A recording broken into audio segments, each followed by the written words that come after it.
का कीमत है, हम चीज कीमत है, خروکای هم گو مولا قیمت هم او دموانی. سایلی گل بیش از 15 سال است که با این شیوه کار زندگیش را پیش میبرد و چند سال اخیر در همین موسم یک دانه تپک را نه بیشتر از 50 یا 60 درمی میفروخت. امسال باشد با بالا رفتن نرخ محصولات نیاز اولیه روزگار تصمیم دارد تپک را با نرخ گرانتر فروشد، اما بیم از آن دارد که خریدار نمییابد.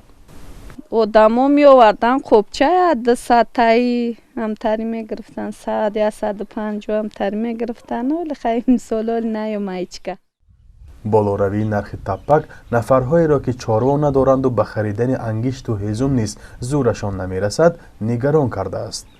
رابعه ماه رسول و ساکن دهه پختکار ناحیه واسه حالا تا رسیدن زمستان با ستیل از پی گاوها پارو میچیند و در حولیش ذخیره میکند، ولی به گفته او ذخیره‌اش اندک است و ترس از آن دارد که 6 فرزند و همسرش در زمستان نمیتوانند حجره‌شان را گرم نگه دارند. پر 50 درمی میخریدیم، ایسا با 1 سومونی 1.5 سومونی شدگه نداریم، مبلغ بودجه نداریم که مقصد که خریداری کنیم. رو آوردن ساکنان برای نوع سوزشواری در حالی است که حالا ارزش 1 کیلو انگشت استحصال خودی تا 80 درم و انگشت قرقیزی تا 2 سامانی است. ساکنان میگویند این نرخ نسبت به 1 سال پیش از 50 تا 70 درم بالا رفته است.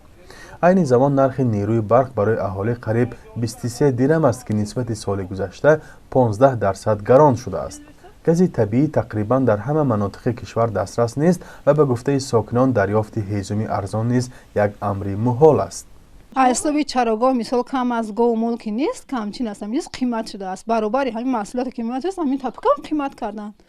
هرچند لیمیت برق امسال در تاجیکستان رسما اعلام نشده است، ولی خانواده عبدالوهاب خالقوف در شمال کشور نیز تشویش آمادگی به زمستان دارند. آنها بیش از 10 سر گاو را پرورش میکنند و از اخلاط آن در یک روز 10 ها تپک میسازند.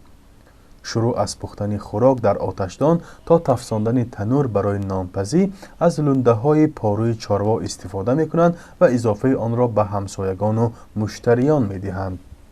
آقایان میگوید 80 90 میفروشیم یک تا گردیلنگیه.